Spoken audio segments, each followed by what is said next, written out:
All right. Our tradition of science, our modern scientific process, traces its roots back to one specific episode in history, and then we're going to trace this forward. But the roots go to ancient Greece. So, roots of modern science, ancient Greece. So this period, what are we talking about? 300, 400 BC, somewhere around in there. We'll talk about ancient Greek scientists up through about 280 under the Roman period, all the way back through, oh heavens, about 400 BC is what we're talking about. So maybe 400 BC to roughly, say, around 200, 380, we can see important developments going on. So, ancient Greece is an amazing, extraordinary episode in history. Now, there's a lot of cool, awesome cultures around the world, but ancient Greece has given us so much that we today have. You know, what did ancient Greece give us? Well, our traditions of, say, democracy and freedom trace their roots back to ancient Greece. Democracy, freedom. These ideas, I mean, Western philosophy, all that goes straight back to ancient Greece. Philosophy, people like Plato, Aristotle, these people have been amazingly, tremendously influential. All sorts of amazing things, like playwriting. The idea that, okay, this guy's going to write down a script and these people will act it out and there'll be an audience and all that sort of thing. Plays that are deliberately written by specific people. Comedies, tragedies, adventures, all these sorts of things.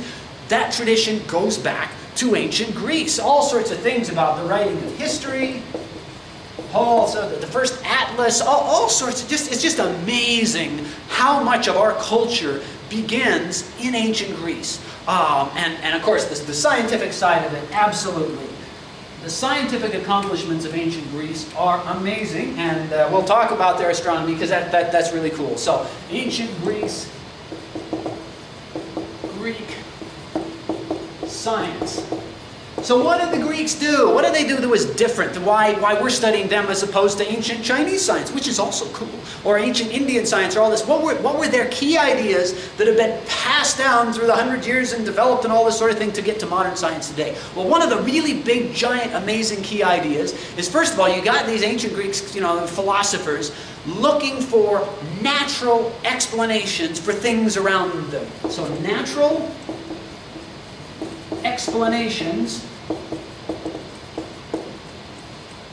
for the world. They believe that you get this belief that the universe is rational. It has laws, and if we think about it, we can figure them out. The universe has laws. We can figure them out.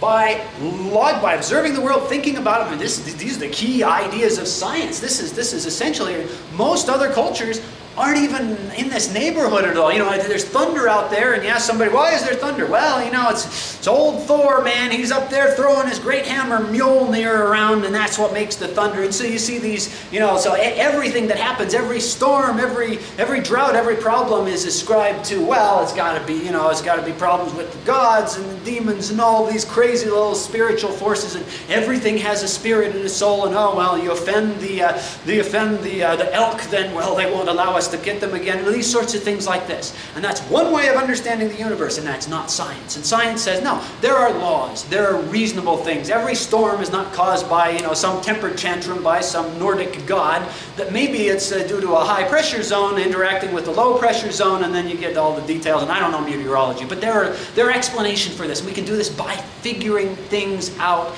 in a logical sort of way. So that's one of the absolutely enormous things that science is all about. Second of all, they did math. They did amazing, colossal, cool math. Now, I mean, other civilizations did math. You can't, you know, be an Egyptian and build a pyramid if you don't know a little bit of math. How many blocks will it take? You know, how many slaves does it take to build you a pyramid, or whoever it was? But what the Greeks did is they viewed math as a branch of logic. Math, a branch of logic. It's not just how do you calculate the average value of the height of the pyramid or the obelisk or that sort of thing. No, it's like They thought that everything which was mathematically true could be figured out, could be worked out by reason and logic, and you could create a mathematical argument just logically explaining why this. So you got people like Euclid, E-U-C-L-I-D. He writes this amazing book called The Elements. It's mostly a book of geometry about lines and circles and triangles. And he goes through and he logically demonstrates why every triangle has to do all this sort of thing in the circle and all this. It's amazing. It's a wondrous book of geometry. For 2,000 years, if you wanted to study geometry, it meant you had read Euclid. Fantastic stuff. And then they applied their math to these natural explanations. And then even on top of this, I guess another big ingredient we have to have for science is the Greeks believed, to some degree, lots of them believed that, okay, what we see with our eyes, we have to take seriously. Now, there are some Greeks who kind of argued that, what we see with our senses deceive us and all that. People like Plato and others were not really big on observing with their senses. But other very influential Greeks like Aristotle argued that no, what we see with our eyes tells us something useful and meaningful about the universe. And by observing the universe carefully in detail, then we can learn things. So observation is important. Not quite. I would say with ancient Greeks we don't see a whole lot of experiments, which is another important aspect of science. That will come later. But here we've got observation of the universe is important, that you can learn things by looking around you. Key idea of science. Mathematics, we need to use it in order to understand things. All this, not only numbers, but geometry, and then natural explanations for the world. There are laws that we can figure out. So these are the foundational ideas behind modern science, and we see these ideas put together, used for the first time systematically by a group of people in ancient Greece. So there's ancient Greek science in general. There's ancient Greek science writ large in general. How about astronomy? Ancient Greek astronomy. Yeah, I haven't got time to do every last detail of everything, but there's an amazing amount of things they did. But I want to focus today on what they did with the motion of the planets, because motion of the planets.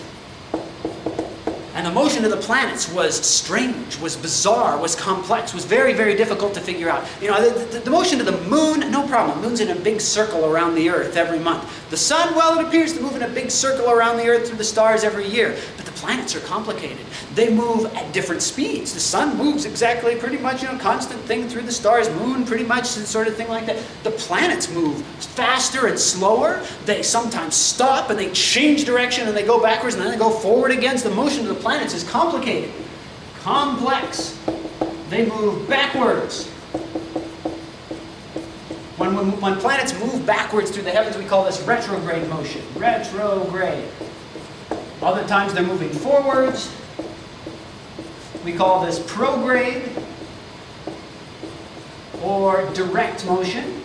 So what do I mean by the planets moving backwards in the heavens? Other things rise in the east, set in the west. Does that mean the planets rise in the west and set in the east? No. When I'm talking about the motion of the planets, I mean the motion of the planets relative to the stars. So if I go out tonight, I see a planet up in the sky. Suppose I see Mars up there. Here's what I'm going to do. So we observe the planet Mars, and suppose it's, suppose it's near the constellation Leo the Lion. Okay, so there's a rough sketch of Leo, and I look up there, and suppose I see there's Mars. Okay, and then if I go out a week later, Mars will not be in the same place. Mars will be over here. And then I go a week later and Mars will be over here. And if I observe over the course of many nights and many weeks, I will find it moves slowly through the stars. And then sometimes it moves backwards and makes a loop-the-loop sort of pattern through the heavens. So here it is moving forward. So here's maybe June, and there's July. And then over here in August, it's moving retrograde. There we go. It's moving in this kind of loop-the-loop, then it moves back through August. And then September, it turns around again, it moves back forward again. While it's moving backward in retrograde motion, it gets fantastically, amazingly bright. So here's retrograde and bright.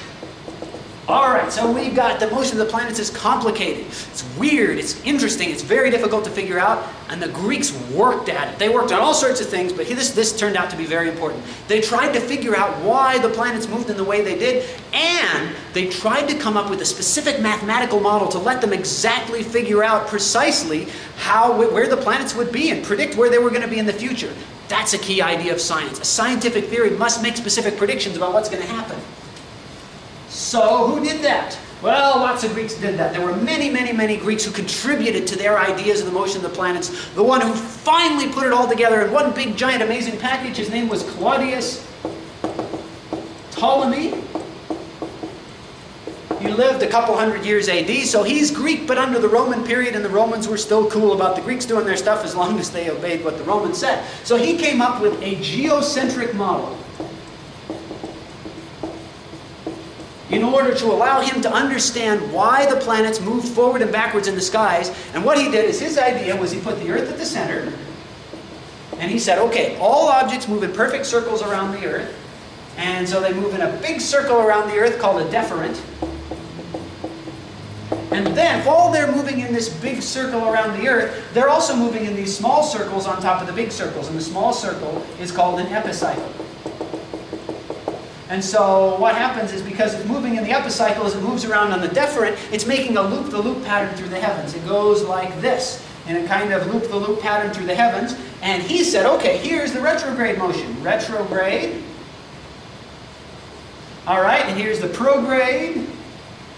And so when we're in retrograde, it's closer to the Earth, so that's why it's brighter. And he figured out exactly the sizes of all the circles necessary to exactly account for the motion of all the planets. And he wrote this wonderful book about it, which the Arabs later called the Almagest, or the Greatest. And for 2,000 years, well, at least 1,500 years, to study astronomy meant you had studied the work of Claudius Ptolemy, the Almagest, and using that you could predict exactly where all the planets would be in the sky relative to the stars at any night from there on out. The first really great example of a scientific theory.